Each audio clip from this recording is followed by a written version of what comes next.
वरुण महातो जी, विधायक Shrimati Purnima Sahu ji, Shri Saryu Roy ji, Shri Jagannath spiritual and cultural charitable central trust Jamshed के managing trustee Shri S.K. Behera ji, global CEO and managing director Tata steel Shri TV Narendran ji, Shri Jagannath spiritual and cultural charitable central trust Jamshedpur के trustee Shri मनोरंजन दास और doctor Sudhir प्रधान जी, गणमान्य अतिथियों, देवियों, सज्जनों, सभी को जोहार, नमस्कार, जय जगन्नाथ। महाप्रभु जगन्नाथ की कृपा से मुझे इस भूमि पूजन के शुभारंभ का अवसर मिला। मैं महाप्रभु जगन्नाथ के चरणों में कोटि कोटि नमन करती हूँ। इस पावन अवसर में मुझे जोड़ने का माध्यम बनाने के लिए मैं Shri Jagannath spiritual and cultural charitable trust के पदाधिकारियों को हृदय से धन्यवाद देती हूँ।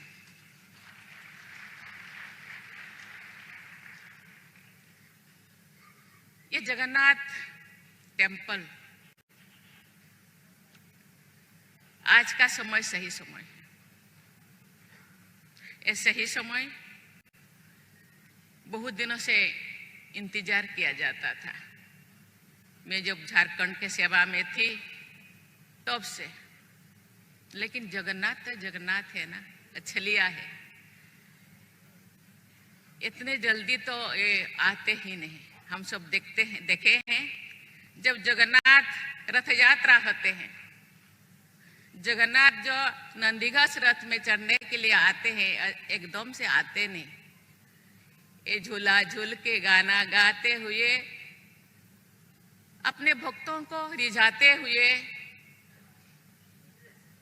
वो आते हैं। समय तो लगता है, इसीलिए मैं कहा कि ये सही समय, यही समय सही समय है। कहते हैं देर है तो दुरुस्त है, सब्र का फल मीठा होता है। इसीलिए आज दिन जो ट्रस्ट ने चुने हैं, ये सही समय। कहा जाता है जो जगन्नाथ नीलाचल धाम में रहते हैं, नीलाचल बिहारी, ऐसे ये झारखंड बिहारी, जमशेदपुर बिहारी भी कहलाएंगे। उनकी कृपा पूरी मानवता पर बिना किसी भेदभाव के समाज समान रूप से बरसती है। महाप्रभु जगन्नाथ की कृपा सर्वजन सुलभ है। इस भाव को व्यक्त करते हुए अत्यंत सहज लोकप्रिय एक कहावत है, जगन्नाथ का भात जगत पसारे हाथ, मत पूछो जात पात। जगन्नाथ के द्वार में कोई जात पात नहीं। वहाँ जो टंक पानी होता है सब हाथ लगा के खाते हैं। वहाँ कोई छूत अछूत, जात पात, बड़ा छोटा का कोई भेदभाव नहीं। इसलिए जगन्नाथ जगत के नाथ कहलाते हैं। देवियों सजनों, भगवान बिरसा मुंडा की धरती पर आकर महाप्रभु जगन्नाथ से जुड़े पवित्र कार्यों का अवसर मिलने का मैं अपने आप को परम सौभाग्य मानती हूँ। झारखंड में आकर मेरी अनेक स्मृतियाँ जीवंत हो जाता है।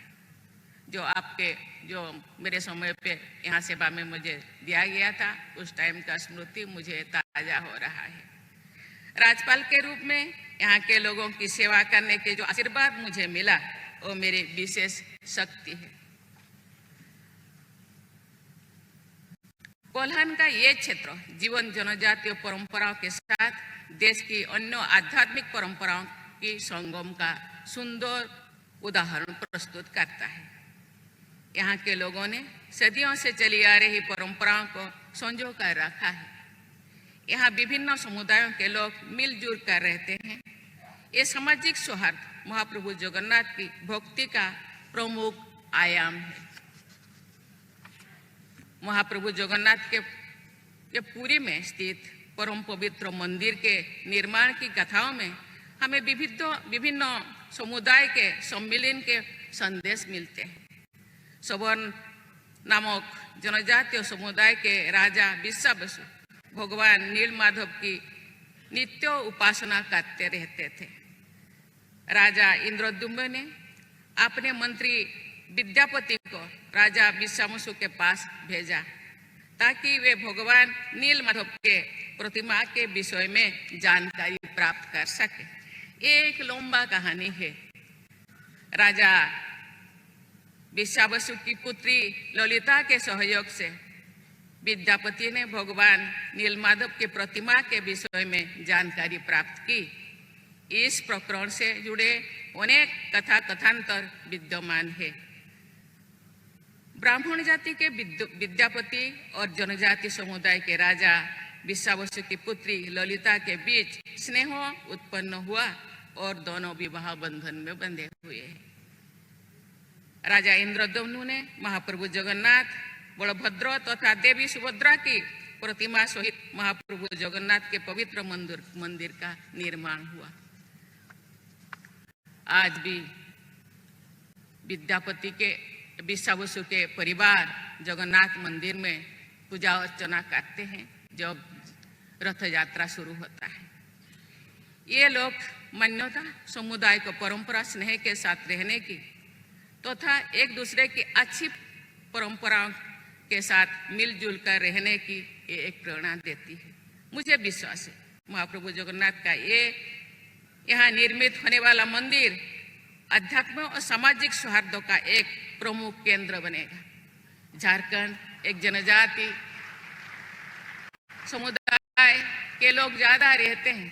मुझे लगता है उनको भी ये जगन्नाथ मंदिर दर्शन करने का और यहाँ से जो सुख सुविधा आगे जो बेहरा जी ने यहाँ हम सबके बीच सामने रखा, उनको भी ये सुविधा मिलेगा और आगे बढ़ने का इनको भी रास्ता यहाँ से मिल सकता है।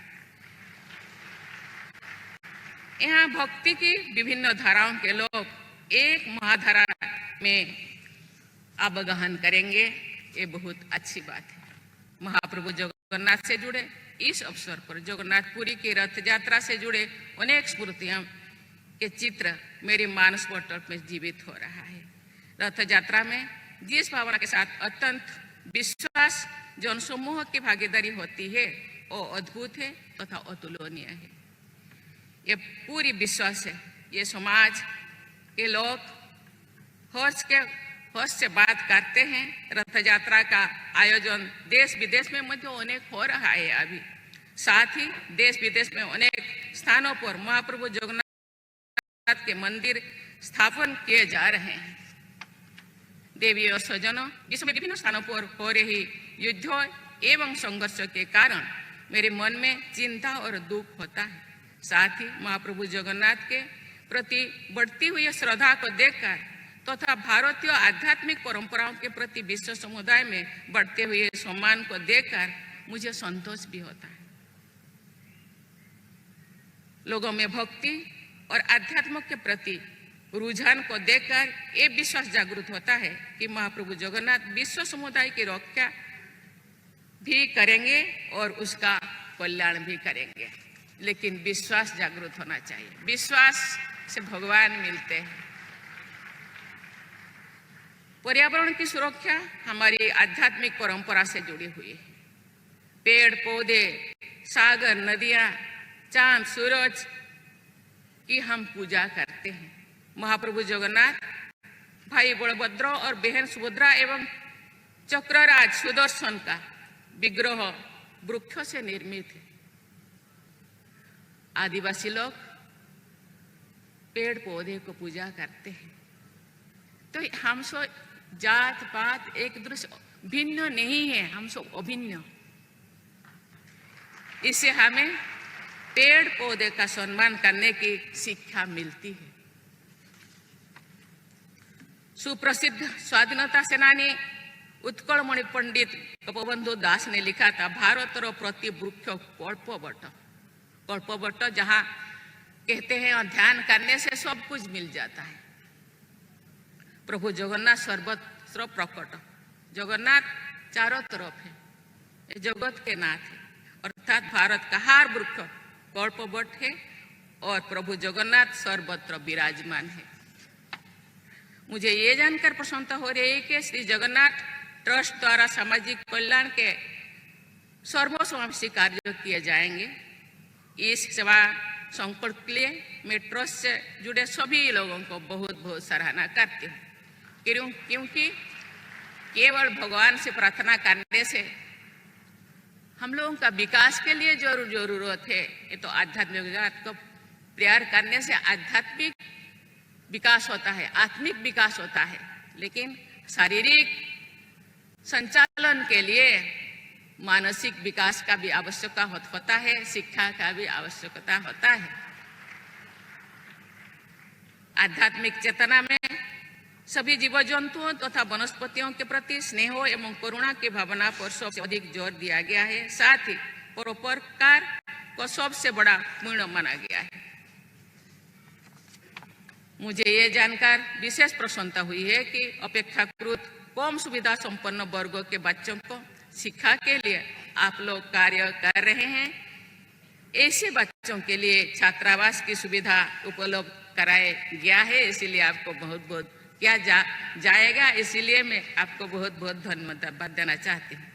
मैं चाहूँगी कि जो परिवार आर्थिक रूप से संपन्न नहीं है, ऐसा परिवार के बच्चों की शिक्षा को आप सर्वोच्च प्राथमिकता दें। उनके लिए छात्रावास की सुविधा को बड़े पैमाने पर उपलब्ध कराएं। मैंने आरंभिक शिक्षा के बाद भुवनेश्वर में बालिका छात्रावास में रहकर अपनी माध्यमिक और उच्च शिक्षा प्राप्त की थी। ऐसी सुविधा के बिना शायद मैं पढ़ाई ही आधा अधूरा छोड़ देती और आपके सामने आज जो कुछ बोलने का मुझे मौका मिला है वो शायद नहीं हो पाता। मुझे लगता है कि बालिका छात्रावास के निर्माण को विशेष प्राथमिकता देना चाहिए। आपके ट्रस्ट द्वारा मुझे बताया गया है कि आप लोग श्रीमद् भागवत गीता के अध्ययन के लिए एक रेसिडेंशियल लर्निंग प्रोग्राम की व्यवस्था करने जा रहे हैं। ये एक अत्यंत सराहनीय संकल्प है। गीता के महत्व को और उपयोगिता से जुड़ा ये सुभाषित है, क्योंकि कहा जाता है हम केवल शरीर नहीं, हम एक आत्मा है। आत्मा को भी खाना चाहिए। आत्मा का खाना गीता में मौजूद है। पेट का खाने के लिए हम सर्विस करते हैं, शारीरिक व्यायाम करते हैं, लेकिन आत्मा का खाना जहाँ मिलता है वो शायद छूट जा रहा है। उसको भी हमको साधना है, साधन करना है, और आत्मा का भोजन को भी हम ये पार्थिव शरीर के अंदर जो रहे हैं उनको भी खिलाना चाहिए। वो गीता में मौजूद है। इसके लिए ये जो व्यवस्था कर रहे हैं इसको, इसीलिए उनको बहुत बहुत धन्यवाद देना चाहती हूँ। गीता में लिखा है, गीता सुगीता कर्तव्या कोमे शास्त्रो विस्तरे। इस सुभाषित का भावार्थ है कि गीता का अध्ययन बहुत अच्छी तरह करना चाहिए। गीता का ऐसा गहन अध्ययन करने के बाद अन्य शास्त्रों के विस्तार में जाने की कोई आवश्यकता भी नहीं है। मुझे विश्वास है कि कर्मयोग सहित आदर्श जीवन के सही मार्गों को देखने वाले श्रीमद् भागवत गीता के प्रसार से जुड़े अनेक संकल्पों को आप सब शीघ्र ही कार्यरत रूप प्रदान करेंगे। ऐसा करके आप युवा पीढ़ी को आध्यात्मिक जागृति, युवा पीढ़ी कभी कभी भटक जा रहा है, उनको सही रास्ता देने के लिए ये आध्यात्मिक जागृति, चरित्र निर्माण तथा व्यक्तित्व के समग्र विकास में अमूल्य योगदान देंगे। ये आपके द्वारा राष्ट्र निर्माण में योगदान सिद्ध होगा।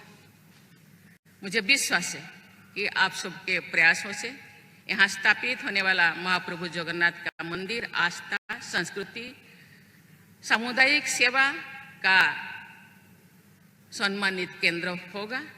मैं महाप्रभु जगन्नाथ से प्रार्थना करती हूँ कि आप सबके पवित्र संकल्प सिद्ध हो तथा इस क्षेत्र सहित हमारा देश समग्र प्रगति के लक्ष्य को प्राप्ति करेंगे। इसी शब्दों के साथ मैं आपको बहुत बहुत धन्यवाद देना चाहती हूँ। जय जगन्नाथ।